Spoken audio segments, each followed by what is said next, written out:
Mega early morning update on Joshua Zirkzee. Welcome, good morning, FUTV Army. I'm Adam. Welcome along to the show. A new show, an early morning update show where I'm going to be bringing you all of the headlines that have gone on overnight. Your commute to work, you may be having breakfast on the school run.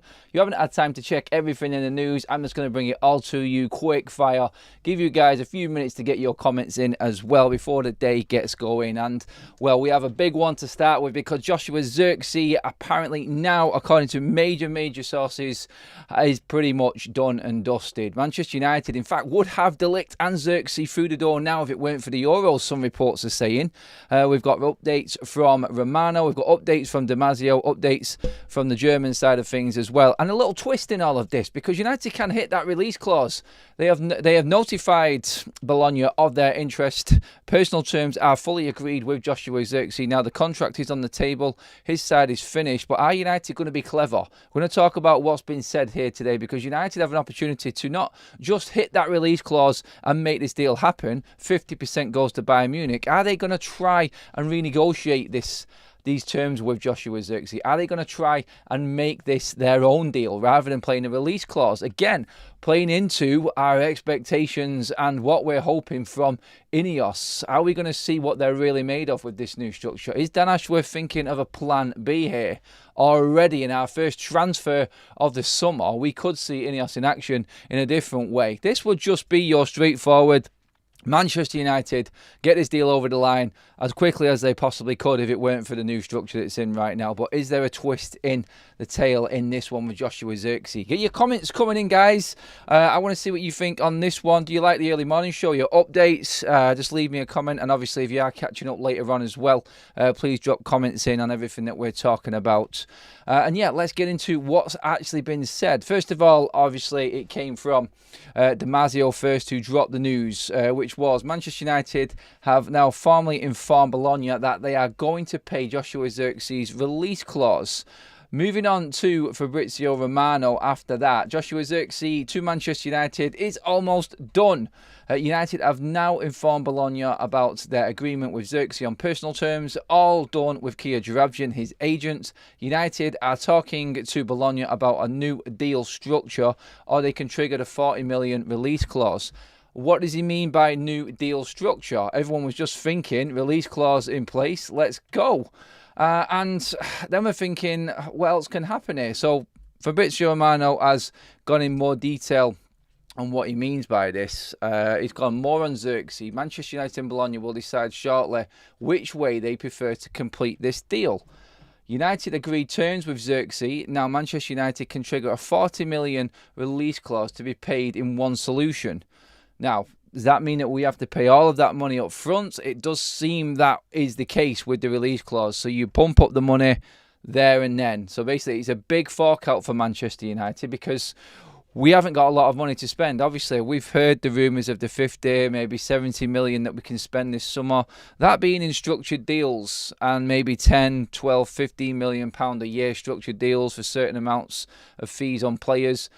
This one was a little bit different. Zirkzee, as clear as the player is affordable and it's a fair price, including the agent's fees, Manchester United might not want to pay a big chunk up front. It does look like United have to pay this in one go. Or, Fabrizio Romano has said, they can renegotiate new terms as Bologna owe 50% of the deal to Bayern Munich. So, as part of that release clause, Bayern Munich get 20%, which 50%, which needs to be paid in full straight away to them as soon as it has been triggered as such. So United are in a position now where they could probably bypass Bayern. Yesterday we were talking about Bayern Munich actually being in a great position here with United, and United taking advantage of helping Bayern Munich out and then moving on to negotiations with Matthias de Ligt as well.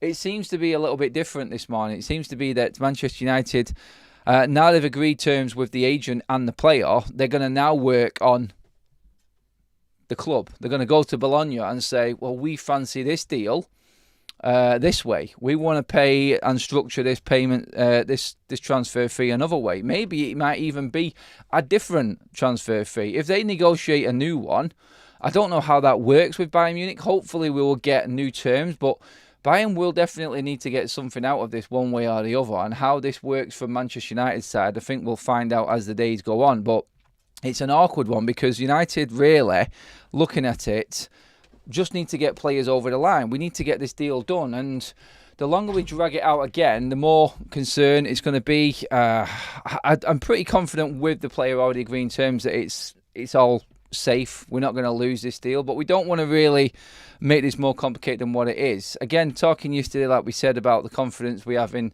the new structure at Manchester United now, and it being, let's just say, a lot easier when you've got people who know what to do in negotiating these situations. Like, we're sat on the outside here.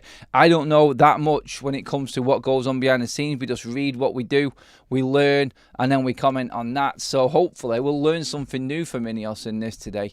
And it's like, when you look at it, like, Bayern Munich are going to get their piece no matter what, because they've got a release clause. I think Manchester United and how this is looking is they're probably looking at this and going, the structure of our payments to Bologna, can we make this more of a sweetener? They may even pay a little bit more on top just to pay this in installments. You know what it's like? You pay cash up front, you get the cheap deal. You get the better option, don't you? It's like when you pay a subscription for the year. You get it at a cheaper rate than you would paying monthly. I don't know if United want to do it this way and pay a little bit more and pay in installments. But the initial release clause, as it is with Joshua Zirkzee, is that it has to be paid in one chunk. That's what I'm getting from what Damasio has been saying and what Fabrizio Romano has been saying and all the other reports in this. And yeah, I feel like Manchester United ready to go on all sides of things. I think they feel confident. Do you know what? Well, we're talking about this now. We're only just hearing about this now. This could have been being negotiated for the last week with Bologna. We don't know. We're only hearing because someone's reported it now. Like, Ornstein put it out yesterday that United are very close. Obviously, we've got Romano and Damasio who came out last night with the news as well. And do you know what? I feel like it probably could have been going on a little bit behind the scenes. United could have already negotiated this, and we're just hearing about it now. That's how I feel about it.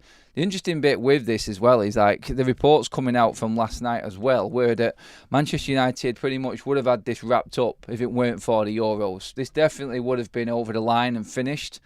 So United actually moving incredibly quickly, and anyone worrying because there's no deals done. I see comments up on my videos all of the time saying, I only believe it when the player's got that shirt in his hands and when he's signing that contract at the desk at Carrington next to Erik ten Hag.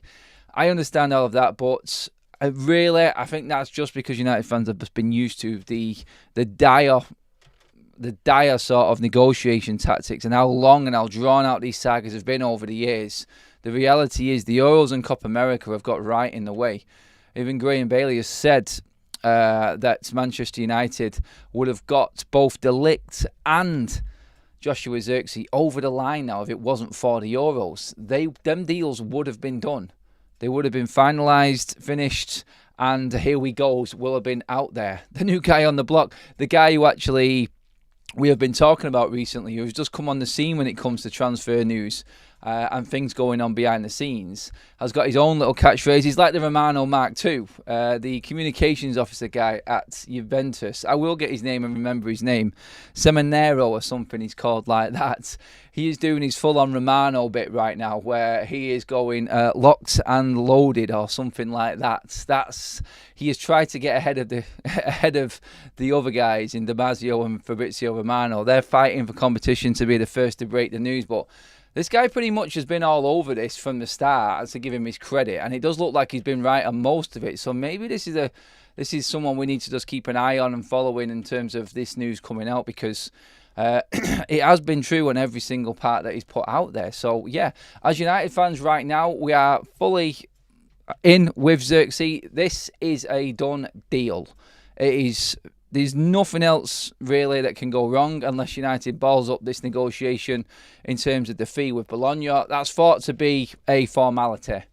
And United now well and truly in position A to get this finalised over the line and making Manchester United's first signing.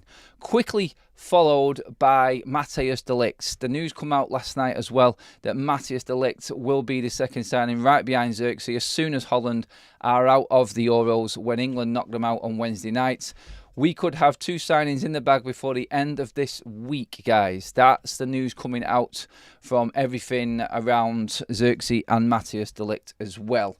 Romano also broke last night, and I just want to get through these bits of news as well. By the way, guys, we've got 2 more shows for you today at 12 and at 6:30. Unless anything else breaks in between, we're all over it. I just wanted to make a short, quick live video for you guys, just so you can catch up with everything that's going on, know what's happening going into your day. You could be listening to it in the car or in the kitchen doing your breakfast on the way to school or anything like that.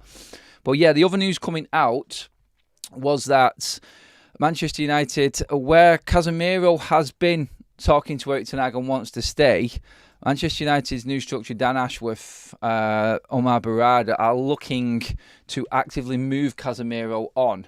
They want to bring a new midfielder in. Casemiro not leaving this summer would put a huge dent in Manchester United's transfer plans for the midfield area of the pitch. We're talking Zirkzee and we're talking de Ligt here, which is basically just about covering the bases right now for Manchester United. We need a striker. We're not going to bring another one in after Zirkzee. That's the news coming out. We haven't got enough money and it won't happen. So don't get excited about any more forwards coming in unless players are sold. If Casemiro isn't sold, it is a huge problem for Manchester United. I'm not sure if that does affect the Agate move, because we're not going to see anything or any movement on that until after the Copa America is finished. That's a dead cert. But Casemiro wanting to stay at United is a problem. He hasn't found a deal anywhere in Saudi Arabia yet that he likes. No one else in Europe, according to reports, can afford Casemiro now. So it's Saudi Arabia or nothing. He stays and possibly gets in the way of an Agate deal at the same time. So I feel like the pressure is on. I feel sorry for Casemiro in a way because he's still a good player and he thinks he can still cut it. But I feel like the sort of backlash from this would be fans turning on him unfairly because he's sort of not got... He has got in the way of more moves happening for Manchester United, it would seem. And do you know what? I love Casemiro and I hope he can find his form again and I hope he can come back to form again. But you've also got to look at it and go, well, Manchester United need to move forward. There's a decision that needs to be made here by Ineos. There's a decision that needs to happen very, very quickly, I think, because as soon as that Copa America finishes, PSG will want to move forward with their deals. They're looking to sell Agate, and we know Agate is hot property. If everyone else in Europe finds out that he is on the market for a certain price because PSG want to move forward, we're not going to be in a position unless Casemiro is gone. That's according to the reports from the media again on the Casemiro side of things. I have got another video coming up at 12 o'clock where it's going to be the full interactive show, guys. As usual, we've got some other news coming out of Manchester United. Another player, superstar, apparently on Manchester United's books, Van Nistelrooy, is in the building today, and there is a huge recruitment meeting going on today with Dan Ashworth, and we will get decisions on Branthwaite as well. That's the hot topic coming out right now from the news, that Manchester United's recruitment meeting today, held by Dan Ashworth, that's going on later. That is pretty much going to determine how Manchester United move forward, and probably the first time where all of Manchester United's new structure and staff are going to be in the building at the same time. That's literally where Manchester United are at today. First official day of work, back at work today, back to school day for Manchester United players today, and all of the staff, it would seem. So yeah, let's just see what happens from here with that one. There'll be more news coming out of that through the day. We're expecting official announcements today as well for Ruud van Nistelrooy, Rennie Haak as well. Give me your thoughts and comments on Casemiro. Give me your thoughts on Zirkzee as well, guys. Is it concern that Casemiro is... Again, I don't want to say it because I feel really bad saying it. Is it a worry that he wants to stay? I mean, every player wants to stay at Manchester United, don't they? But I do think there is quality in Casemiro, but I want to move past it personally myself. I don't want to sound like I'm not appreciative of an absolute world-class player who's had a fantastic career, but you've still got to look at it and go, it's time, isn't it? Get your comments in below, guys. That pretty much is it. I'm going to round up the video there. I just wanted to make a quick morning early video for you guys just to catch up on the news and everything that's gone on through the night. Give you a little sneak preview as to what's to come through the day as well. But just to round up your headlines there. Zirkzee, he's done. United are looking to restructure the terms and the fee with Bologna. That is it. Kia Drabjan, his agent, fine, no problem. Zirkzee signed, 5-year contract on the table. He's happy with that. Issue with Agate isn't Agate, it's Casemiro, according to reports. Get your comments in on them topics there. I have loads more news coming up at 12 o'clock for you guys as well. So make sure you're tuned in. Make sure that your notifications are on. That was your quick fire early morning video, guys. Appreciate you all. I've seen your comments in the chat and going back to them. Get your comments in on the video after the live is finished, guys. That is us all finished. Love you all. Mods for being up early. All you members and everyone getting involved. Appreciate you all. It's something that I want to do. Get your comments in if you like the early morning roundup video as well, guys, please. And I'll see you all at 12 o'clock. Like, share, subscribe. FUTV out.